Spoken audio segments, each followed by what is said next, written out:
Energy, ऊर्जा। किसी भी देश की सबसे बड़ी ताकत होती है एनर्जी, ऊर्जा। चाहे वो बिजली से हो, चाहे वो तेल की प्रोडक्शन हो, जो अरेबियन कंट्रीज है उनमें तेल है तो कितने पावरफुल हो गए हो। चाहे वो गैस हो, रशिया के पास गैस है, कोयला का खनन हो या फिर न्यूक्लियर एनर्जी हो।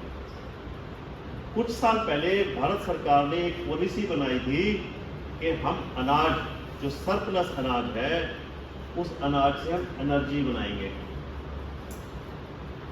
इथाइल अल्कोहल बनाएंगे, स्पिरिट शराब बोलते हैं जो, इथेनॉल कहते हैं जिसको। इथाइल अल्कोहल को पेट्रोल में मिलाकर कारें चलती हैं, ठीक है जी। पेट्रोल हमें बाहर से मंगवाना पड़ता है, डॉलर खर्च होते हैं। अमेरिका में 30% तक इथेनॉल पेट्रोल में मिलाकर बेचा जा रहा है, बहुत पहले से बेचा जा रहा है, हम बहुत पीछे हैं। पहले हमारा टारगेट था 15%, अब हमारा टारगेट है 2026 तक हम 20% इथेनॉल मिलाकर पेट्रोल में उसको बेचें। तो इथेनॉल बनाने के लाइसेंस दिए गए, बड़ी बड़ी फैक्ट्रियां हो गई हैं, कंपनियां हो गई हैं, उनके खरीदार हो गए हैं, ट्रेडर हो गए हैं, बीच के मीडियोकर हो गए हैं, आड़ती हो गए हैं। एक बहुत बड़ा काम शुरू हो गया है। ये मक्के से इथाइल अल्कोहल बनने लगा। आपने देखा होगा मक्के की खेती बहुत ज्यादा बढ़ गई है। जिस चीज में पैसा होता है हम उसकी तरफ भागते हैं। मक्के में आजकल पैसा है, डिमांड बढ़ गई है, मक्के का रेट बढ़ गया है। आज की आप मेरी ये जो न्यूज़ सुनोगे, आप खुद सोचने में लग जाओगे हम अपनी खेती में मक्के को कैसे इनकॉर्पोरेट करें। अमेरिका में 80 से 100 क्विंटल प्रति एकड़ मक्का पैदा होता है। खुद मैं अपनी आंखों से देख के आया हूँ, मक्के के खेत देख के आया हूँ। सर्दियों में तो बर्फ गिरती है, उसके बाद फरवरी में, मार्च में वो मक्के की बिजाई कर देते हैं। वहाँ पर मक्का होता है जेनेटिकली मॉडिफाइड, मक्के की बिजाई कर देते हैं। उसके बाद जब मक्का एक एक टुकड़ा हो जाता है, कुछ कबाड़ा हो जाता है, घास हो जाता है, वीड्स हो जाते हैं, तो उसके ऊपर राउंड अप स्प्रे करते हैं। आप कहोगे राउंड अप स्प्रे करते हैं तो मक्का मरना चाहिए, मक्का नहीं मरता, बाकी सब कुछ मर जाता है क्योंकि जेनेटिकली मॉडिफाइड है। उसके बाद वो कुछ नहीं करते, कोई पेस्टिसाइड नहीं, कोई कुछ नहीं, जेनेटिकली मॉडिफाइड है तो कोई पैसा नहीं आता, कोई बीमारी नहीं लगती, सीधा जाके कंबाइन से काटते हैं। ना हल चलाते हैं ना पानी देते हैं। वहाँ की ज़मीनें जो है ना 1-1, 2-2 किलोमीटर ऐसे ऐसे स्लोप है, कोई बाउंड्री नहीं है, ना कोई बिजली के खंभे हैं, कुछ नहीं है। पानी इतना ज़्यादा होता है, नीचे वाली जगह पे चल जाता है, मक्का बहुत ज़्यादा पैदावार होती है। ये सीन है वहाँ पर। उत्तर भारत में आपने देखा होगा बसंतकालीन मक्का की बिजाई ज़्यादा बढ़ गई है।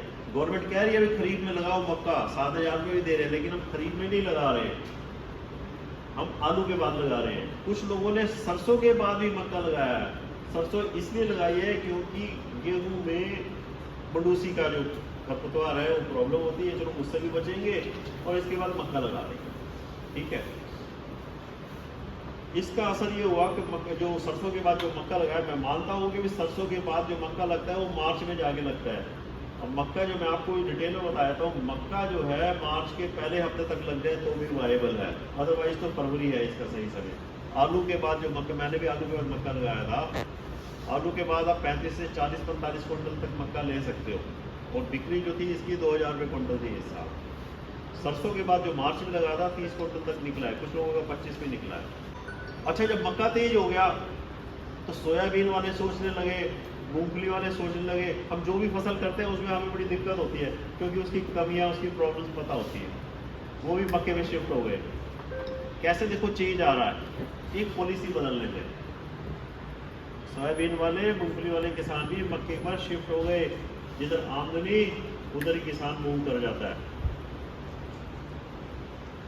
सोयाबीन से, मूंगफली से तेल मिलता है हमें, क्योंकि तेल में तो पहले ही शॉर्टेज है, तेल हम बाहर से इंपोर्ट करवाते हैं, पहले इंपोर्ट करवाते हैं।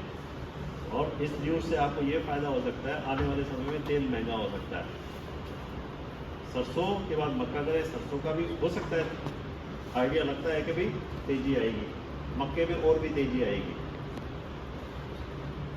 फिर क्या हुआ, चावल की पैदावार ज़्यादा थी, गोदामों में चावल बहुत सारा पड़ा था, तो गवर्नमेंट ने क्या सोचा, ये जो ज़्यादा चावल है ना, जो इसको क्यों ना इथेनॉल की तरफ दे दिया जाए।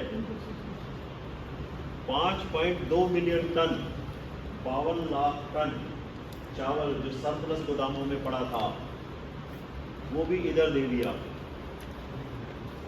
इथेनॉल बनाने वाली कंपनियों को। लो जी, इथेनॉल बनाओ। उससे फायदा क्या हुआ? गवर्नमेंट को सब कुछ सोचना पड़ता है। इथेनॉल वाला प्रोग्राम भी चलता रहे, जो गोदामों में ज़्यादा राइस पड़ा है, सरप्लस पड़ा है, वो भी काम आ जाएगा। ये जो मानसून है, मानसून की प्रोडक्शन 106% है इस साल की। उम्मीद है कि धान की पैदावार बहुत ज़्यादा होगी। तो गवर्नमेंट ने ये सोचा कि भी उम्मीद भी है, सरप्लस भी है, इधर से ये भी चलता रहेगा प्रोग्राम। तो उन्होंने 52 लाख टन चावल जो सरप्लस था वो इथेनॉल कंपनियों को देना शुरू कर दिया। गवर्नमेंट ने लाइसेंस दिए। तो फैक्ट्रियों को ज़रूरत है इथेनॉल बनाने के लिए, रॉ मटेरियल की ज़रूरत है, मक्के की ज़रूरत है। इस साल 2000 के करीब बिक रहा है, लेकिन सूखा बिक रहा है। 14% मॉइस्चर वाला मक्का बिकता है। मक्का जब हम काटते हैं, जिसको हम सूखा मानते हैं, वो 40% मॉइस्चर वाला आता है। तो यह सुखाया जाता है, 80 रुपये क्विंटल सुखाई होती है। गीला भी लोग खरीद रहे हैं, 1100-1200 रुपये तक मक्का गीला भी बिक रहा है, 40-35% मॉइस्चर वाला। फिर क्या हुआ देखो जी, जिस चीज़ की जरूरत होती है ना, फिर काम शुरू हो जाते हैं। कई शैलर वालों ने अपने ड्रायर चला दिए हैं। ड्रायर चला दिए, भी गीला मक्का आएगा, बारिश का मौसम होता है, सुखाएंगे कैसे? तो उसको सस्ता खरीद के ड्रायर में सुखा के सप्लाई हो रहा है, मतलब एक चेन बन रही है। ठीक है जी। तो इस साल जो है 200 रुपये रेट कम था। वैसे गवर्नमेंट की जो प्रायोरिटी है वो खाने के लिए भरपूर अनाज गोदामों में पड़ा होना चाहिए, ये है।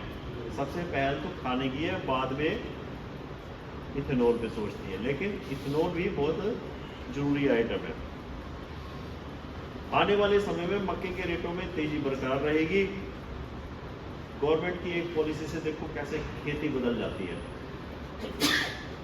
जो इथेनॉल बनाने वाली कंपनी है, उनको जरूरी नहीं है मक्का चाहिए, उनका मक्का दे दो, चावल दे दो, खराब अनाज दे दो।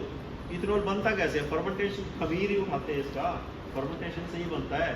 पहले ये मक्के की खोई से, गन्ने की खोई से बनता था, मोलासिस से बनता था, उसके शीरे से बनता था। और वो इतना हम दे नहीं पाते कि बहुत ज़्यादा चाहिए हमारे को।